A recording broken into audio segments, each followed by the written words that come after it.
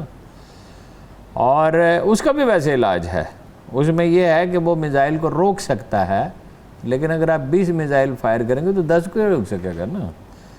وہ مطلب یہ نہیں ہے کہ جنگ کے لیے فضا سازگار کیجیے، جنگ تو کسی صورت نہیں ہونی چاہیے، اگرچہ کبھی کسی صدر، وزیر اعظم اور چیف آرمی اسٹاف کو یہ کبھی نہیں کہنا چاہیے کہ ہم جنگ نہیں چاہتے، یعنی اس پہ زور نہیں دینا چاہیے، اس لیے کہ جب آپ یہ کہتے ہیں تو اس سے کمزوری ظاہر ہوتی ہے، کمزوری کا تاثر ابھرتا ہے۔ پریکٹیکلی کوشش یہی ہونی چاہیے کہ جنگ سے بچا جائے۔ جنگ کوئی اچھی چیز نہیں ہے، اور جدید جنگیں بہت ہولناک ہیں، بڑی تباہی لاتی ہیں، اور یہ 2 ایٹمی ملک ہیں۔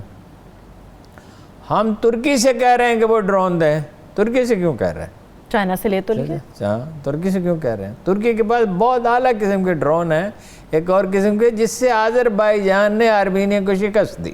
اچھا، ڈرونز کے ذریعے؟ جی، ان سے ہم کچھ اور بھی، کوئی انجن، کوئی چیزیں، کچھ ان کو ترکی کا ٹینک بھی بہت اچھا ہے، انہوں نے بھی اسلحے کے میدان میں بہت، وہ بھی ہم سے کچھ مانگ رہے ہیں، کچھ نیگوشیٹ کر رہے ہیں، بتائیں گے وہ میزائل سسٹم۔ ہاں جی، پاکستان کے پاس میں آپ کو بتا چکا ہوں، اس کی تفصیل ظاہر ہے، کوئی شخص احمق ہی ہوگا پرلے درجے کا جو اس کی تفصیل بتائے گا، پاکستان کے پاس اور بھی بہت کچھ ہے۔ ایک بات میں آپ کو بتا دیتا ہوں، وہ اب چھپانے کی ضرورت رہی نہیں، 91 کی خلیج وار میں جتنے بم استعمال ہوئے تھے خلیج کی وار میں، وہ سب ہم بنا چکے ہیں۔ پاکستانی سائنسدانوں کا کوئی جواب ہی نہیں ہے بھائی، افسوس کہ یہ انڈسٹری میں ان کی صلاحیت استعمال نہیں ہوتی، اس طرح سے نہیں کی گئی، کہ ورنہ تو مطلب یہ ہے کہ آپ دنیا سے بہت آگے، کبھی نکل رہے تھے دنیا سے، 60 کے عشرے میں آپ بہت تیزی سے ترقی کر رہے تھے۔ وہ ہمارے میزائل، وہ اور بھی بہت سی چیزوں میں انٹرسٹڈ رہے ہیں، لیکن ظاہر ہے پاکستان بین الاقوامی معاہدوں کا پابند ہے، اور کوئی ایسی چیز نہیں کر سکتا کہ جس سے کوئی امبیرسمنٹ پیدا ہو۔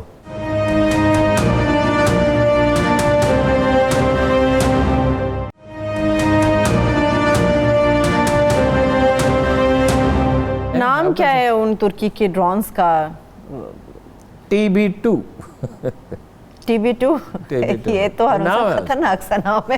ہاں، وہ ان کا نام بھی بڑا دلچسپ ہے، ان کے جو کمانڈر آئے تھے، کیا نام تھا ان کا؟ دندار، امید دندار، ان کو ہائیسٹ ایوارڈ نشان امتیاز دیا گیا، اور ہمارے جنہوں نے ندیم رضا صاحب کا ترکی، تو انہیں بھی ترک فوج کا سب سے بڑا ایوارڈ دیا گیا، اور ترک فوج دنیا کی بہترین افواج میں سے ہے۔ اچھا، اب وہ امید دندار جو ہے ہمارے چیف آف آرمی اسٹاف سے ملے، اس کے بعد جو پریس ریلیز جاری کی گئی اس میں کہا گیا کہ دفاعی تعاون پر غور کیا گیا۔ اعتراض میں آپ سے بہت پہلے کہہ چکا ہوں کہ یہ ایک طرح کا دفاعی معاہدہ ہی ہے، اور چین کے معاملے میں بھی میں کہہ چکا ہوں، دیکھیں کوئی معاہدے کوئی تحریری بعض اوقات ہوتے ہیں، بعض اوقات نہیں ہوتے، لیکن جس طرح انہوں نے آپ کو ڈرون فراہم کیا اور اس پہ اظہار مسرت کیا، اس کا مطلب یہ ہے کہ وہ آپ کے دفاع کے لیے فکر مند ہیں، اور کیوں نہ فکر مند ہو۔ دیکھیں نا، وہ تو انڈیا تو کہتا ہے گلگت بلتستان پر قبضہ کریں گے، 100 میل کا تو ہمارا بارڈر ہے، 100 کلومیٹر کا چین کے ساتھ، اگر وہ بارڈر نہیں رہتا تو سی پیک کہاں رہتا ہے؟ ٹھیک ہے نا، اسی کی فکر لگی ہوئی ہے نا انہیں، چین ہی ہے نا ٹارگٹ۔ وہ کہتے ہیں کہ سب سے بڑا مخالف چین ہے سسٹم میں، اس کے بعد اس کے پاس معاشی قوت ہے، وہ دنیا بھر میں پھیل رہا ہے، اور وہ اس علاقے سے ہمیں نکل گیا، اور فوجی اعتبار سے وہ کہتے ہیں روس سب سے بڑا دشمن۔ اب یہاں ایک تھنک ٹینک بنا، میں کسی وقت تفصیل سے اس سے بات کروں گا، جو اس پہ کام کر رہا ہے، اور وہ بہت سے سیمینار انہوں نے کیے ہیں، اور کام کر رہے ہیں، اور اب اور کرنا چاہتے ہیں۔ میرے پاس وہ تشریف لائے تھے کل۔ پاکستان، ایران، افغانستان میں اگر امن ہو جائے، چین، ترکی اور روس، اچھا، یہ اگر مل کے اکٹھے کوشش کریں تو اس علاقے میں سٹیبلٹی ہو سکتی ہے، اور جو جارحانہ عزائم امریکہ کے جنوبی سمندروں میں چین کے اور پاکستان کے بارے میں اور افغانستان، اس کو ڈی اسٹیبلائز رکھنا چاہتا ہے امریکہ۔ یعنی چین نے کہا ہے کہ وہ افغانستان میں بات ہوتی، میں تفصیل آپ کو بتاتا ہوں کہ بہت غیر ذمہ داری کا مظاہرہ کیا ہے امریکیوں نے، اور اس پورے خطے کو جو ہے وہ مشکل میں ڈال دیا۔ ٹھیک، ہیلتھ کارڈ کے حوالے سے ہارون صاحب کوئی خبر نہیں آئی کافی دنوں میں، کوئی ہے آپ؟ ہیلتھ کارڈ کے حوالے سے یہ ہے کہ تازہ ترین فگر یہ ہے کہ 10 لاکھ لوگ اس سے استفادہ کر چکے ہیں پنجاب اور پختونخوا میں۔ اچھا، اور دسمبر تک ٹارگٹ ہے کہ پنجاب کے تمام شہریوں کو دے دیا جائے۔ پنجاب میں تو ہے 7.25 لاکھ روپے اور وہاں 10 لاکھ روپے، یہ سرجری کے لیے ہے، خواتین کے لیے خاص طور پر صرف سرجری کے لیے۔ اس کی انشورنس کی جو قیمت ہے ہر شہری کی جو بھی اس کی ہے 2-2.25 ہزار روپے کہتے ہیں، وہ حکومت پاکستان ادا کرتی ہے۔ اس کے لیے 5 ہسپتال رجسٹر ہو چکے ہیں، اور ڈیرہ غازی خان میں ساہیوال میں تقسیم کیے جا رہے ہیں۔ دسمبر ٹارگٹ ہے، اور جگہ پہ ہو چکے ہیں، بعض جگہ پہ دسمبر تک سب دے دیے جائیں۔ اور یہ ایسا سسٹم ہے جو ترقی یافتہ ممالک میں بھی نہیں ہے۔ مجھے ایک اندیشہ ہے اس میں کہ مانیٹرنگ اگر ٹھیک نہ ہو تو گڑبڑ ہوگی، یہ خاص طور پہ پرائیویٹ اسپتالوں میں بھی، سرکاری اسپتالوں میں بھی ہو سکتی ہے۔ اس سرکاری اسپتالوں میں قدر مشکل ہے، مگر پرائیویٹ اسپتالوں میں تو کچھ بھی ہو سکتا ہے۔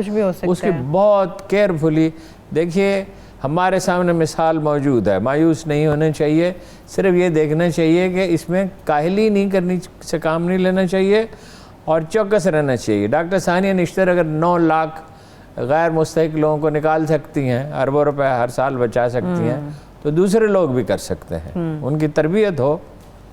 اگر شوکت خانم ہاسپٹل ایک ایسا پروگرام بنا سکتا ہے جو $2 ملین میں وہ بیچتا ہے دوسرے اسپتال کو، $2 ملین نے خود بنایا، تو بہت سے کام ہم کر سکتے ہیں۔ ہم نے دنیا کا اسٹیٹ آف آرٹ میزائل بنایا ہے، تو ہم یہ بھی کر سکتے ہیں، ٹینک بنایا ہے، ہم نے جہاز بنائے ہیں، اگرچہ اس میں روسی انجن استعمال ہوتا ہے، اور بہت کچھ کر سکتے ہیں۔ کام کرنے سے ہوتے ہیں، صحیح، بغیر کرنے کے نہیں ہوتے۔ ٹھیک ہے، کرنے کے کام تو ہارون صاحب اچھی خبریں تو کر لیں، مگر کرنے کے کام یہ بھی ہے کہ کووڈ کو کنٹرول کیا جائے۔ ڈاکٹر جاوید اکرام صاحب نے جو آج باتیں کی ہارون صاحب، وہ بڑی تشویشناک ہیں، وائرس کے حوالے سے، لوگوں کے حوالے سے۔ اسد عمر صاحب الگ پریشان ہیں، ہمیں الگ پریشانی ہے کہ ملک کے اندر اب کیا ہوگا۔ دیکھیے جی، تشویش کی 2 باتیں ہیں، اگر اس کو سمجھ لیا جائے، کرونا کوئی مسئلہ پاکستان کے لیے کبھی تھا ہی نہیں، رتی برابر، سنیں نا، رتی برابر بھی پرابلم نہیں تھا۔ پرابلم ہماری پرلے درجے کی لاپرواہی ہے، یعنی یہ جو ہمارا رویہ ہے کہ ہم کسی ضابطے، کسی قانون کو، میں آج ایک بکرا منڈی کے پاس سے گزر کے آیا، میں اتنا خوف زدہ ہوا اس بات پہ، اتنا حیران ہوا کہ لوگ اس طرح پھر رہے ہیں جیسے بہت اچھے زمانوں میں، امن کے زمانوں میں میلوں میں گھومتے پھرتے تھے لوگ، بالکل میلے کسی کیفیت تھے، ہزاروں جانور اور 5-7 ہزار آدمی اور کئی کلومیٹر پہ پھیلا ہوا ایریا۔ مسجد میں گئے، مسجد میں ایک یعنی قرآن خوانی کی تقریب تھی، ایک ہمارے دوست ہیں فوت ہو گئے، نعمان شعیب بن عزیز صاحب کے بھائی، اور وہاں تو نماز کے لیے تو میں نے دیکھا بڑا اچھا 5-6 فٹ کے فاصلے پہ، بلکہ بے خیالی میں نے بھی ساتھ جو بزرگ تھے ان سے کہہ دیا، وہ عصر کی نماز کے ساتھ ہی تھا کہ قریب ہو جائیں، تو انہوں نے کہا نہیں فاصلہ رکھنا چاہیے، تو میں نے ان سے معذرت کی۔ اچھا، مگر اس کے بعد کچھ کو معاملہ ایسا ہوا کہ وہ کوئی اختلاف ہوا کہ یہ کس طرح ہو تقریب، یعنی مسجد کے امام کو کچھ اعتراض تھا، کوئی ایسی خاص بات نہیں تھی، لیکن وہ بہرحال انہوں نے اعتراض کیا۔ اس کے بعد لوگ اس طرح گھل مل گئے کہ میں حیران ہی ہوا، کسی نے ماسک نہیں پہنا، بہت کم لوگوں نے ماسک پہنے ہوئے تھے، 2-3% نے پہنے ہوں گے، بہت لوگ آئے شہر کے، بہت چکے لوگ تھے، تو مجھے تعجب ہوا کہ لوگوں کو کوئی پرواہ ہی نہیں ہے۔ اب حل اس کا کیا ہوگا، حکومت کیا کرے گی؟ بریک سے واپس آ کے ہارون صاحب اس پہ بات کر رہے تھے، بریک سے واپس آ کے یہیں سے گفتگو کا سلسلہ آگے بڑھے گا، مگر اس کے ساتھ ساتھ ملک کی سیاست کے اوپر بھی بات کریں گے، ہمارے ساتھ رہیے۔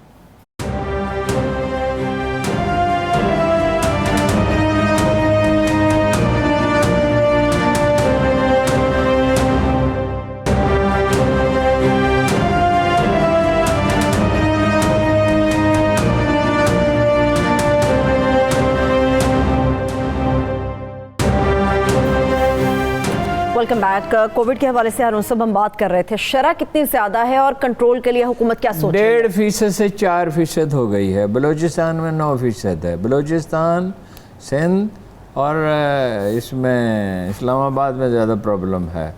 15 علاقوں میں لاک ڈاؤن ہو گیا ہے. یہاں پہ مردان پورے شہر میں 1 ہفتے کا لاک ڈاؤن ہو گیا ہے. جمعے کو بازار بند رہیں گے.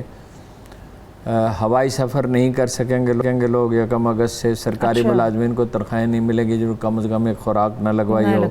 1 کروڑ کو پنجاب میں ویکسین لگائی جا چکی ہے، جبکہ 2.25 کروڑ تعداد ہے 50 سال سے زیادہ عمر کے لوگوں کی، اور 2 لاکھ کو روزانہ لگائی جا رہی ہے. مسئلہ صرف، اور اس میں جو ڈیلٹا جو انڈیا سے جو آیا ہے وہ اتنا خطرناک وائرس ہے، اس میں سروائیول کا چانس 50% ہوتا ہے. یعنی اس میں تو 99% سروائیول کا چانس ہوتا ہے، اور خاص طور نوجوانوں کو تو کوئی بعض اوقات محسوس تک نہیں ہوتا، صرف زبان کا ذائقہ بگڑتا ہے. لہذا یہ جو ہمارا رویہ ہے نا کہ ہم پرواہ نہیں کریں گے اس بات کی، یعنی ایک ماسک نہیں پہنیں گے. ماسک پہننے میں کتنی دیر لگتی ہے اور کتنے پیسوں کا ہوتا ہے ماسک، اور کیا تکلیف اس سے پہنچتی ہے. آپ جرابیں پہنتے ہیں نا، ٹائی لگاتے ہیں نا لوگ، تو ماسک کیوں نہیں پہن سکتے؟ اور یہ تقریبات میں اس طرح لوگ جاتے ہیں، اور یہ عید الاضحیٰ اور آزاد کشمیر کے الیکشن بہت بڑا خطرہ ہیں. یہ جو منڈیاں ہیں یہ بہت بڑا خطرہ ہے. ماسک پہن کے جائیں، کوئی کرینے سے کریں تو کوئی خطرہ نہیں ہے. ٹھیک ہے. آزاد کشمیر کی آپ نے بات کیا ہارون صاحب، یہ جو علی امین گنڈا پور صاحب کی متنازع ویڈیو آئی ہے، علی امین گنڈا پور صاحب نہایت غیر محتاط آدمی ہیں. دیکھیے کام تو نون لیگ بھی وہی کی، حکومت بھی وہی کر رہی ہے.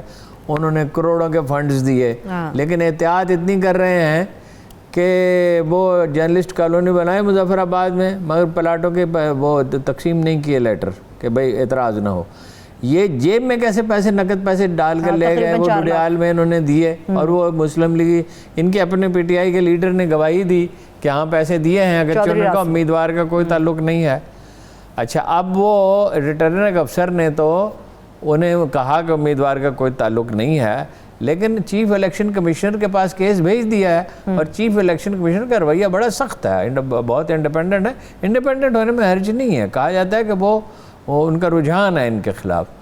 تو میں کہہ نہیں سکتا، بعض لوگ کہتے ہیں ہمارے پاس تو کوئی ثبوت نہیں ہے. الیکشن کمیشن مضبوط تو ہونا چاہیے، مگر یہ کہ اب دیکھیے نا، وہ جیب میں 3,90,000 روپے کس لیے رکھے ہوئے تھے، اور یہ کیسے کہہ رہے ہیں وہ 500 روپے کے ترقیاتی اخراجات ہوں گے. اس میں سب سے اہم بات میں یہ کہنا چاہیے، بہرحال وہ الیکشن کمیشن فیصلہ کرے گا، پیسہ تو پانی کی طرف بہہ رہا ہے وہاں. ایک بات بہت اہم ہے، اور کوئی شخص اگر عمران خان کو سمجھا سکتا ہے تو سمجھا دے. کیا؟ اس کی بہت سگنیفیکنس ہے.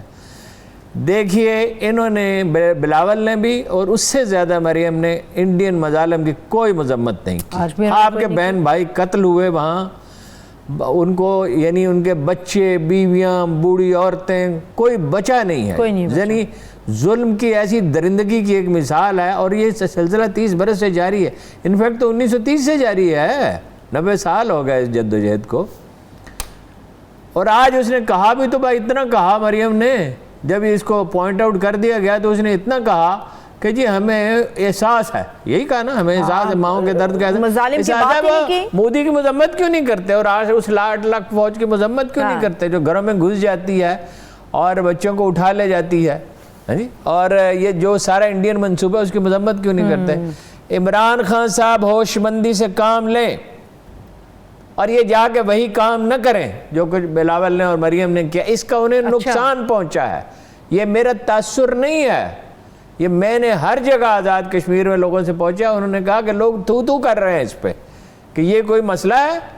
یہ مسئلہ یعنی مقبوضہ کشمیر میں ظلم انڈیا کر رہا ہے، اور یہاں تنقید ہو رہی ہے عمران خان کی. ٹھیک ہے، کیا وہ ہمارے بہن بھائی اور ہمارے پاکستان کی تو سب سے زیادہ انہی نے حفاظت کی. 8 لاکھ آرمی کو انگیج کیا، وہ سب سے زیادہ قربانی دی. اپنے شہیدوں کو پاکستانی پرچم میں وہ دفن کرتے ہیں، اور وہ اس ملک سے آپ ملنے کے لیے کتنی قربانیاں انہوں نے دی ہیں، اور کسی میں حیا نہیں. عمران خان کو یہ نہیں کہنا چاہیے، بالکل ان کی مذمت نہیں کرنی چاہیے. مزاج ان کا ایسا ہے کہ ان سے جب کہا جاتا ہے تو وہ جواب دیے بغیر نہیں رہتے، عام طور پہ اس پہ قائم رہتے نہیں ہیں. مثلا میں نے ایک دفعہ کہا کہ یہ مولوی ڈیزل قسم کی اصطلاح استعمال کرنے کا کیا مطلب ہے، اس کا کیا فائدہ ہوتا ہے، آدمی کا وقار مجروح ہوتا ہے. آپ کو ملک کا وزیر اعظم بننا ہے، اس وقت تو مطلب یہ 11 کا جلسہ ہونے والا تھا جس دن، اچھا 2011 کا. تو انہوں نے کہا مجھے اس کے بعد نیند اچھی آتی ہے. بھئی یہ کتھارسس کے لیے نہیں ہوتی پالیٹکس، دل کا بوجھ ہلکا کرنے کے لیے نہیں ہوتی. ادھر انڈیا جو ہے وہ آپ کی تباہی کے منصوبے بنا رہا ہے، اور دوسری طرف آپ ایک دوسرے کے پہ الزام تراشی کر رہے ہیں، اور الزام تراشی نہ صحیح ہے، بلکہ یہ ہے کہ ایسی بازاری زبان ایک دوسرے کے خلاف استعمال کر رہے ہیں، یہ شرم کی بات ہے۔ اور اگر وزیر اعظم یہ کریں گے تو انہیں نقصان پہنچے گا اس کا، انہیں عالی ظرفی کا مظاہرہ کرنا چاہیے، اور وہاں بالکل اس قسم کی گفتگو نہیں کرنی چاہیے۔ کشمیر پہ بات کریں، وہاں لوگوں کے مسائل پہ بات کریں، جو اپنا منشور ہے وہ پیش کریں، ٹھیک ہے، جائیں گے جلسے ان کے بڑے ہوں گے، لیکن وہ غلطی نہ کریں جو مریم نے اور بلاول کی، اور دکھ پہنچایا انہوں نے کشمیریوں کو۔ آپ اندازہ کر سکتے ہیں کہ مقبوضہ کشمیر میں لوگ اس پہ کیا ان کا رد عمل ہوگا، اگرچہ وہ خاموش ہیں لیکن ہمیں معلوم ہے ان کا رد عمل کیا ہوگا۔ ٹھیک، جب طالبان نے یہاں دہشت گردی شروع کی تھی تو ان کے سب سے بڑے اور سب سے محترم لیڈر علی گیلانی نے کہا تھا، یہ پاکستانی طالبان، کہ یہ پاکستان کی جڑیں کاٹ رہے ہیں۔ یہاں جماعت اسلامی زور و شور سے نہیں کہہ رہی تھی، یہاں مذہبی جماعتیں نہیں کہہ رہی تھی، وہاں سے آواز، وہ سب سے بڑا پاکستانی وہ ہے۔ آپ ان کے دل دکھاتے ہیں جن کے 1 لاکھ سے زیادہ آدمی شہید ہو گئے اور ہزاروں نوجوان ٹارچر سیلوں میں ہیں۔ کوئی خدا کا خوف آپ کو ہونا چاہیے۔ صحیح ہے، ایک آخری سوال اس پہ پھر میں طالبان افغانستان پہ جاؤں گی۔ ہارون صاحب، مریم صاحبہ نے کہا کہ عمران خان آ تو رہے ہیں آزاد کشمیر، ایک سوال کا جواب وہ لے کر آئیں کہ 73 سال میں پہلی دفعہ ان کی حکومت کے ٹائم میں کشمیر کے اوپر شب خون مارا گیا ہے، اس سوال کا جواب وہ لے کر آئیں۔ اس کے عمران خان تو ذمہ دار نہیں ہے نا، وہ تو یہ ہر چیز کے لیے اس کو ذمہ دار، عمران خان ایک چیز کے ذمہ دار ہے، انہوں نے کوئی بڑی سفارتی مہم نہیں چلائی، لیکن ان کے والد گرامی نے جو کارنامے انجام دیے، اگر کوئی رتی برابر کسی شخص میں کوئی رمق ہے انصاف کرنے کی تو کبھی نواز شریف کو معاف ہی نہیں کر سکتا جو کچھ اس نے کشمیر پہ کیا، اور انڈیا کے معاملے میں وہ آلموسٹ اس کا رویہ غفار خان اور محمود اچکزئی کا ہو گیا ہے۔ ٹھیک ہے ہارون صاحب، اب افغانستان اور طالبان کی بات، بھارت کون سی ڈبل گیم کر رہا ہے افغانستان کے اندر؟ دیکھیے جی، سفارت خانہ انہوں نے بند کیا، طالبان کہتے ہیں قندھار میں، اور 50 سفارتکاروں کو بلا لیا گیا، جہاز بھیجے، تو اس میں انہوں نے کئی ٹن جو ہے، کتنے ٹن؟ 40 ٹن انہوں نے گولے بھیجے، 122 mm گولے، اور وہ کابل پہنچ گئے ہیں آج، دورہ کھیل رہے ہیں، تو اچھا ہے، ایکسپوز ہو گیا، ظاہر ہے۔